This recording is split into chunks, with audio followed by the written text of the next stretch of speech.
Live from the District of Columbia, you are listening to the Black Fundraisers Podcast, a weekly podcast that celebrates, inspires, and equips Black fundraisers to excel and positively impact Black communities. With your host, Kia Croom. Good day, good people. Kia Croom here, and I am your host of the 100 Black Fundraisers Strat Talks, your weekly podcast that celebrates, inspires, and equips Black fundraisers to positively impact Black communities. As always, I appreciate you for tuning in, and it's truly my pleasure to bring you thought-provoking and courageous conversations to support you in your journey. Today, y'all, we're talking about the power of storytelling and narratives. And good people, I got a question for you. If someone were to tell your story, what would you want them to say about you? How would you want to be depicted in the story of your life? Would your narrative define you based on your aspirations and contributions over your challenges and deficiencies? My guess is that you would want it to highlight your aspirations. Take me, for instance. I grew up in the hood of East Oakland, California, and I admit that growing up, it was the school of hard knocks. It was rough, and my single parent family lived in poverty most of my childhood. I remember when food stamps had big faces on them and walking to the corner store to get bologna and wheat bread for my sister and I to have for lunch. I remember going with my mother to food pantries and standing in lines at local churches for AFDC grocery bags. And if it wasn't for welfare, public entitlements, and community-based programs, I'm honestly not sure how we would have gotten by sometimes. I have memories of my mother going to Montgomery Wards and Sears and putting our school clothes on layaway, and how much pride she took in dressing us. She always made sure that our thick, pretty hair was quote unquote kempt, and before baby hair was a thing, she always made sure our baby hair was popping and that we had pretty barrettes and pretty pigtails and bows. And she always taught us to take pride in our appearance and make sure we put our best foot forward. On the contrary to what some people think, despite having the lived experience of poverty, I knew as early as the age of 5 that I wanted a better quality of life. And despite being a single mother with 2 daughters and having limited education herself, my mother always stressed the importance of getting a good education, as she saw education as a pathway out of poverty. In fact, one of my fondest memories was watching my mother graduate with her associate's degree from Merritt College, and how proud we were of her. And again, on the contrary to what some people believe, even though we lived in poverty, we were challenged to think beyond our zip code and pursue our wildest dreams.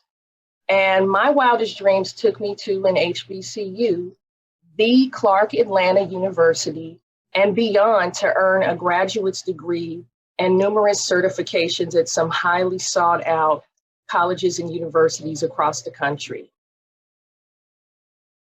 My lived experience propelled me into a remarkable career in fundraising, in which I've had the pleasure of raising nearly $400 million for nonprofits across the nation. So while some would be ashamed of their lived experience with poverty, I'm neither ashamed nor regretful of my humble beginnings. My humble beginnings propelled me to purpose, and I play it forward every day to be an exemplar to children like me with lived experiences in poverty. That's how I'd want my story told. I would want it to show that I had the intrinsic motivation to succeed and refuse to be a casualty to poverty. As a woman of faith, I believe the word when it says that we have the power of life and death in our tongues, meaning our words can either build up or tear people down. And I do believe that as Black fundraisers, we tell the story and challenges of our constituents, what they're up against. And it's our duty to tell their stories in a way that characterizes their aspirations rather than denigrating and stigmatizing them. So today's guest, Trabian Shorters, is dropping by the Black Fundraisers podcast to teach us how to do that, how to effectively tell their stories. Trabian is the CEO of the BMe Community. He's a New York Times bestselling social entrepreneur and the leading authority on award-winning approaches to diversity, equity, inclusion, and impact through assets framing. Trabian is a retired tech entrepreneur, former vice president of the John S. and James L. Knight Foundation. He's a father to two beautiful twins who he says will live in a world that we're making better together for them. Trabian, I'm so excited to have you. Welcome to the Black Fundraisers podcast. Very excited to be here. Happy to have you. I've told the good people listening about how dope you are and all about your remarkable contributions. And I just want to celebrate and thank you for what you're doing for the culture and what you're doing for the community. I want to share that a few years ago, I'd come across an article you'd written on assets framing entitled, "You Can't Lift People Up by Putting Them Down, How to Talk About Tough Issues Like Race, Poverty, and More." And I got to tell you, that article completely blew me away. I remember circulating it to some colleagues of mine, and, it was just very, very thought-provoking. But it was months back when I had the opportunity, the pleasure of participating in a workshop that you facilitated in partnership with the Robert Wood Johnson Foundation on the topic of assets framing, that I had this enlightenment, if you will. So I want to thank you for coming on. I thought to myself, this brother is a force. So I want to get into it. Let's talk about assets framing. Trabian, tell the good people listening about assets framing. What is it? Sure.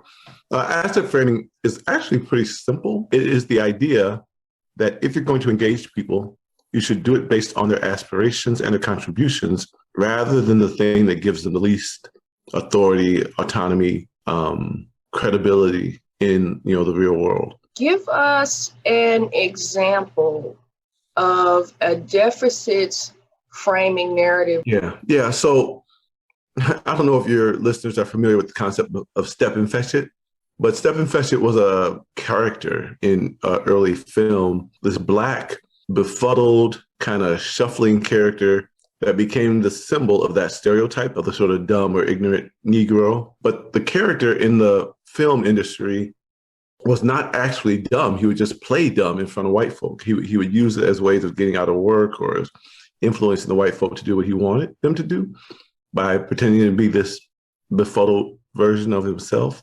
And I honestly feel like too much of our philanthropy is based on us playing step and fetch it about our community.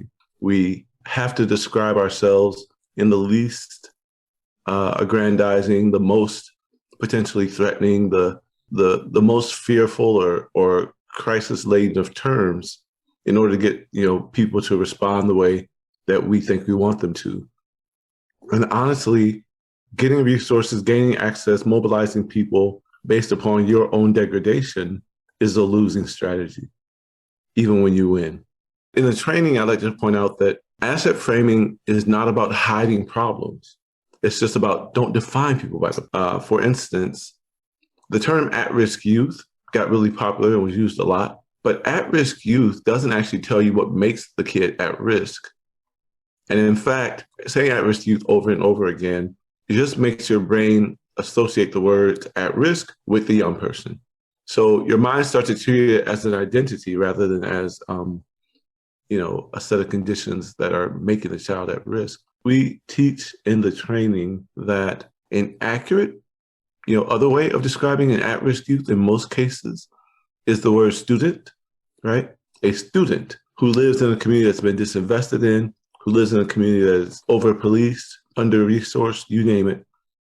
But that student aspires to graduate, aspires to grow up, aspires to live, a meaningful life. And so when you talk about a kid who wants to graduate and live a meaningful life, but is living in conditions that make them an underdog in their own narrative, that actually motivates a different type of engagement than it does when you talk about an at-risk youth. But you're talking about the same kid. right? But a better example is we work with Donors Choose, but that's an organization that funds classroom projects in schools. And it turns out that if you promote the need, as Susie is in a Title I school and she doesn't have microscopes to study science or whatever, people will donate to that. But it also turns out that if you point out that Susie wants to learn about science, right? She aspires to learn. People will fund that, and you haven't stigmatized her in getting them to engage. We can talk about real challenges and real problems without writing our people into the public consciousness as defective and deficient in order to do so. This is really life-changing stuff. And I shared earlier how I grew up in East Oakland.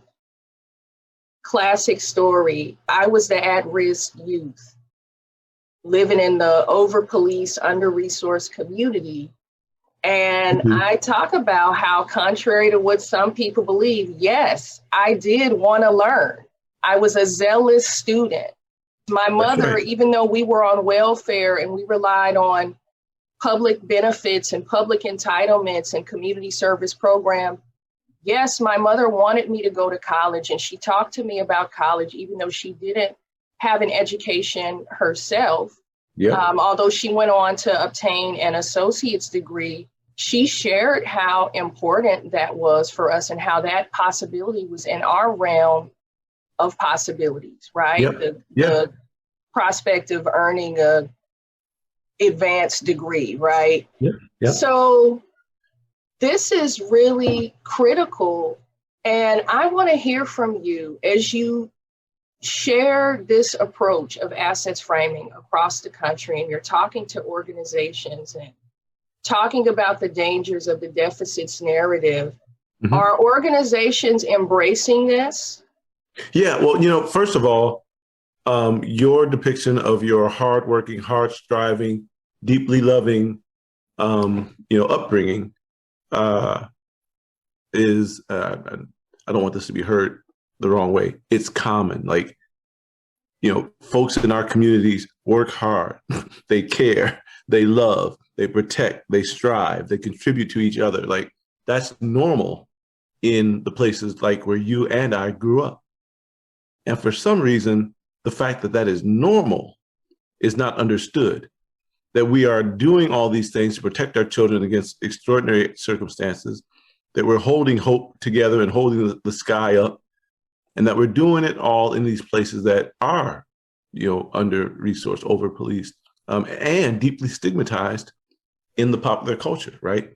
So I just want to underscore what you shared, because you're telling a truth about Black people in America that needs to be understood even by Black people in America. We've been taught to talk about ourselves as though we are some other body. So first, I didn't want to let that go. I love the way you describe reality. Oh yeah, that's facts. That's how I grew up. And, I tell people we had food stamps when they had big faces on them. But at the same time, we had a love of learning. I remember getting my first dictionary, and it had all of these colors and all of these tabs. And I remember feeling so blessed and just overzealous about learning new words and incorporating them into my vocabulary. And as early as the age of 5, I knew, okay, I didn't necessarily know I was living in a social construct of poverty, but I knew that I wanted to live in a better place. And I had care and compassion on top of that. What's not told is the story of, how in the Black community, we are taught that even though we might have modest means and meager resources, we're taught to have compassion and empathy and care and concern for our fellow man. So even though we were it was school of hard knocks, we had care and compassion for other people in our community, and where we could share and support someone else along the way, we were taught and encouraged to do that. That's right. Yeah, none of us would be here if that wasn't true. So here's the thing: BMe Community itself, the Black leadership community that I organized, its whole focus is building more caring and prosperous communities inspired and led by Black people. One of the things that we do outside of the work with other Black leaders is we train institutions in how to think about and act towards us. We target our training to the heads of foundations and social impact networks, as well as media, journalism, news associations, and other folks who carry narratives into the public about us, right? So our whole thing is when you get the leaders to think differently about us, they will get everybody else to think differently about us and engage appropriately, honestly, like engage accurately. We've already trained a dozen of the top 50 foundations in the country. We work with groups like the Solutions Journalism Network. We work with folks like the Philanthropy Workshop. So we're helping these leaders who actually want to have a more sincere and accurate narrative about the folks that they say they care about. And that's why the article appeared in the Chronicle in the first place, because we had, trained and worked with a number of folks. There's a group called the Communications Network, which is the Association of Social Impact Communications Professionals.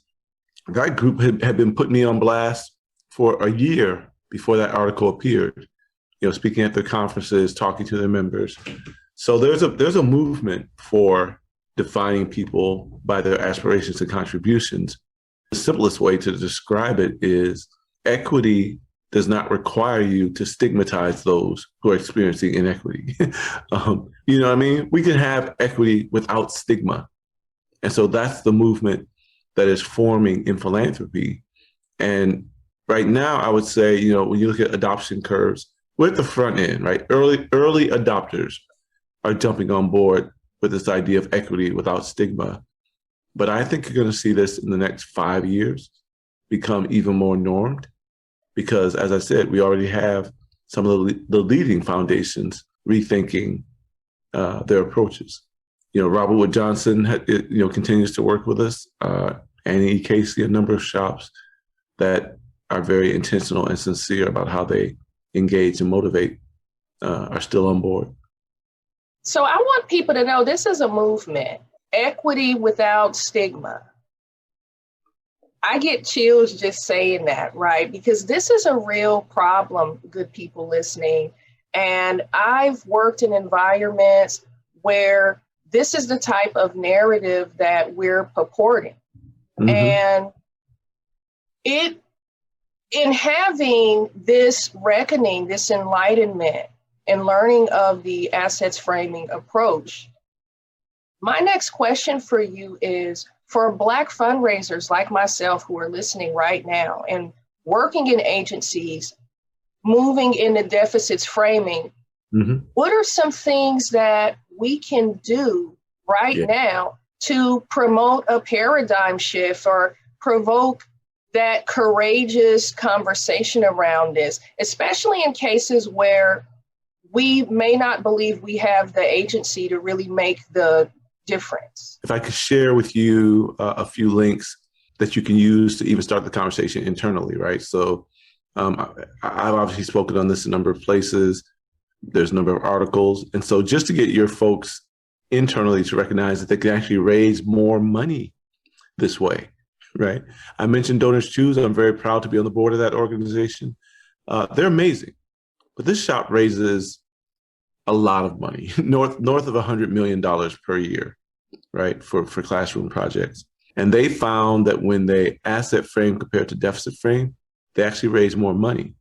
So this idea, and by the way, they raise money from individual donors as well as, corporations and foundations. So they actually want to teach their teachers how to asset frame their cases because it's more effective, right?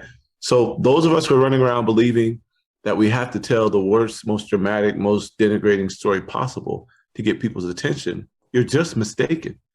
I get that that's what's been taught. I get that that's what's normal. But as I said before, you raise more money using asset framing than you do deficit framing. So now what's your excuse? I hear you. I just got another burning question that I got to ask you. Sure.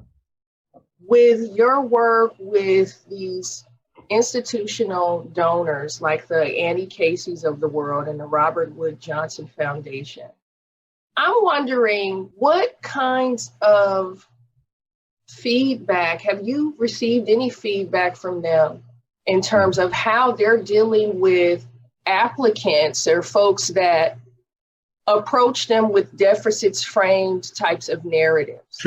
Sure. As I mentioned, these groups are early adopters. So they're at the front end of this movement, to be honest. And they're quiet about it because, they're foundations. They like to have their stuff together before they go public, and that's fine. If I'm speaking out of school, then I'm sure I'll hear about it. But I will tell you, there's teams and their staffs that we work with, they're all on board. Like they see the value in trying to do equity without stigma, and they're taking the steps to reflect it to their grantees and others. So that's as much as I can speak for other people's institutions in terms of getting under the hood. I know groups like the Heinz Endowment and others have been just it makes a rational sense to them. It also makes a moral sense to them. And then they're doing the things to be strategic about it.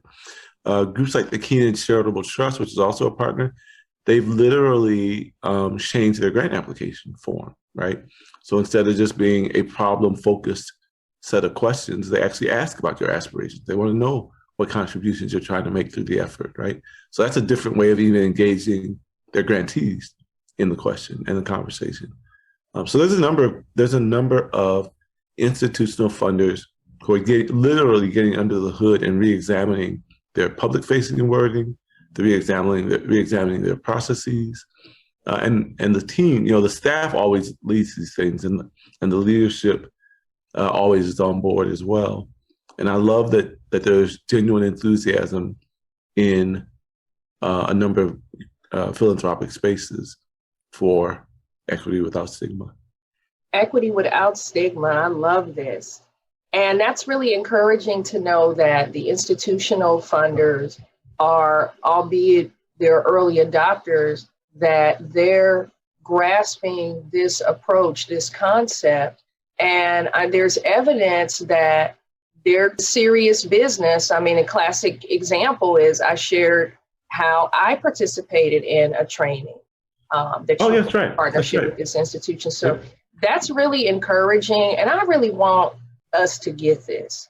We can be effective and impactful without this. And I've made a personal commitment to ensure that anything that I'm producing or co-creating is coming from assets frame lens as a result of this. And I want to thank you for that. So I want to shift gears here and talk about a little fun stuff. I want to ask you a couple of bonus questions. And I don't know if you've tuned in with us here at the Black Fundraisers podcast, but we are all about self-care. And I want to know from you, what are you doing for self-care these days? What's your regimen? Yeah, so when it comes to self-care, I'm fortunate in that I'm in a community of Black leaders who are all committed to making a difference. And they're also really down to earth and extraordinary Black folk. So part of my self-care is being a part of BMe Community, right? To be surrounded by so many folks who have such good energy and intelligence and heart and love for our people and for all people. The other thing that works for me in terms of self-care is my twin daughters, oddly enough. They're 3 years old and they don't care about COVID-19. They still want to, eat on time, sleep on time, play, read. They got us all on schedule to make sure that that we're not stressing too much about things outside of the house, because we got these beautiful people inside the house who are walking innocence and genuine love. I'm fortunate, blessed in my self-care situation. That is so beautiful, Trabian. I'm hearing that you're drawing strength and support from community and fellowship. And that's something else that's not told about our community is, how big on community we are in that fellowship. Yeah. That is really, really rich, what you just shared. Thank you for sharing that. Yep. One other thing I'd like to add from what you just said is that piece about community and fellowship, it is underestimated in Black folks altogether. There's data that shows that, African Americans are the most optimistic about the future out of all Americans. And when when Brookings and other people try to get under the hood, try to figure out why that's so, I think they inaccurately assume it's because we've experienced so many hardships that relative gains feel like bigger gains to us. So we can be more optimistic because basically we're so low on the totem pole. I think that's an absolutely inaccurate read. I think the more accurate understanding is Black folks are a loving people. You can test me on this, but the instant this incessant multi-trillion-dollar pressure is taken off of us, like the moment we get a chance to breathe, the first thing we do is give back. The first thing we do is reach out. When Black folks start businesses, they're far more likely to set up some sort of community give back program in the early forming of their entrepreneurial activities than white folks or others might do. When Black folks give to charity, they do so at 25% above national averages, regardless of their own family income. This is across all levels, right? They do that. Black folks start businesses, women in particular, but Black folks start businesses at nearly twice the rate that the national average is. So I'm saying all that to say, we're not optimistic because we've been beaten so low that any ray of light feels like hope. We're optimistic because we're extraordinarily competent. We're very comfortable in our own abilities. We're just trying to get the rest of the world to stop denigrating us and teaching us to be less than we are. You're going to make me run around this room and shout. You're going to make me do a Pentecostal praise dance in this room here that I'm sitting in talking to you. Yeah. I'm calling it like I see it, sis. That's a real word you just shared. We're waiting on the rest of society to get on board and take stock in what we have to offer, who we are. And that's why I started doing this podcast, is to talk about these topics and others, and to give perspective through our lens, through our lived experiences within these organizations across the world that are working to promote equity and address social issues. So I think that this is really, really important. My last question for you is this. We're still in the midst of Women's History Month. Mm-hmm. Is there a particular woman that's particularly inspiring to you? And if you don't mind telling us who and why. Oh, so many. In the BMe family is Terry Williams, who is the owner of One United Bank. That's the largest Black-owned bank in the country. The things that Terry and her bank do to literally finance Black advancement is really incredible. One of the other things I love about Terry is she's just a good sister, man. She's an extremely accomplished financial professional, but she's also folks still. and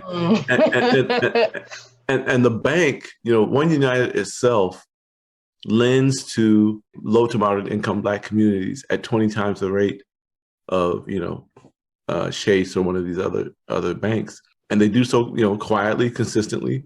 Of course, they're part of the Black movement. Of course, they teach financial literacy everywhere they go, but just unsung, in terms of the level of give back that One United does. Another sister in the fam that I'm proud to be associated with is Tamika Atkins.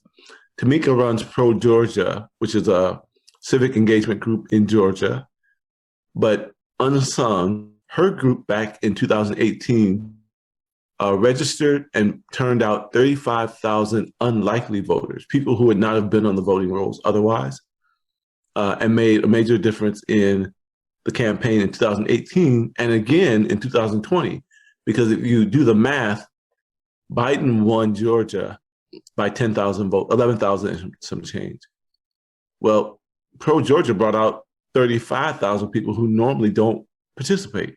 So I know this is not accurate, but to me, Tamika is the reason that Georgia flipped and thereby the U.S. Senate, right? Unsung, just a great sister. Unsung. The way that they register people is not just showing up the day that it's time to register people to vote. They have ongoing relationships in the community, right? After the vote, before the vote, so it's real community engagement, not just community organizing, right?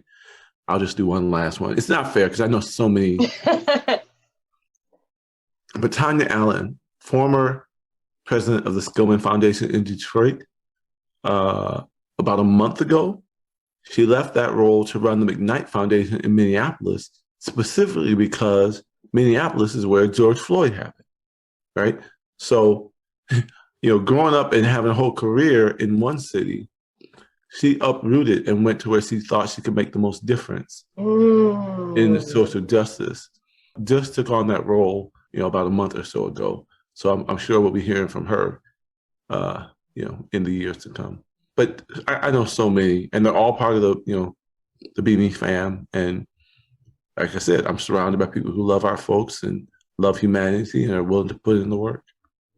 I love that. And I love that you're recognizing these unsung sisters. And these are ordinary women. And when I say ordinary in the sense that, they're in their community, they're working, but they're moving in, I would argue, passion and purpose to affect change. And I think that it takes optimism and grit and fearlessness to do that. So I want to celebrate you in celebrating these women, and just celebrate and clap it up for these sisters, because sisters are getting it done right now. And I'm totally here for it. Amen. Okay. No doubt. Totally here for it. How can our listeners connect with you on social media? Oh, I'm glad you asked that, because in addition to the work that BMe Community does in the leadership, sort of circles, we also have a public facing campaign that we're standing up this year. And it's based on Assetframing of Black movement, right? And so I would love for your listeners to consider signing up at nextnarrative.net, because the next narrative for Black America has to be one that is built on our strengths and our aspirations. This campaign recognizes that the movements for Black lives, and the movements for Black ownership, and the movements for Black voting rights, and the movements for Black excellence, those are our historic movements. And when you add them all up, live, own, vote, and excel spells the love. So we are trying to unite folks in support of Black people's freedom to live, own, vote, and excel in their country. This country is ours. And in doing so, we are literally building Black love in America. So I would invite your listeners to join the campaign at nextnarrative.net. Live on, vote, and excel. Yep, Black love. I'm getting chills. And I'm certainly going to sign on and be engaged with this movement, be a part of this movement. I want to thank you for stopping by the Black Fundraisers podcast and expounding on the Assetframing approach, for all you're doing for the culture. You are truly a force. I knew that when I read that article, and I knew that when I was participating in that workshop, and just talking to you and bringing it full circle. I have no doubt what kind of impact you and the BMe community are going to make. And I'm grateful to have you. I'm grateful for your voice, because we need you. I want to tell the good people listening, thank you for tuning in. You could be anywhere in the world in these internet streets. So I appreciate you for tuning in to the Black Fundraisers podcast. Be on the lookout for resources from Trabian on ways to evoke the courageous conversation about the Assetframing, the power of that approach within your organizations. And let's keep our heads up, keep with the work ahead, keep moving, keep playing it forward. And until next time, I hope you got some value out of this conversation. You know me, stay tuned, stay down, and keep your head up. Thanks for listening to the Black Fundraisers Podcast. Like what you're hearing? Subscribe to the Black Fundraisers Podcast on Apple Podcast, Spotify, or wherever you listen, and leave a 5-star review. Connect with Kia on LinkedIn, Instagram, and Twitter to stay connected. Hello, thanks so much for stopping by. I am Kia Croom, and I'm a fundraising professional and DEI champion. I am in pursuit of racial justice for people of color and communities of color. I'd love to explore ways we can work together to change the world.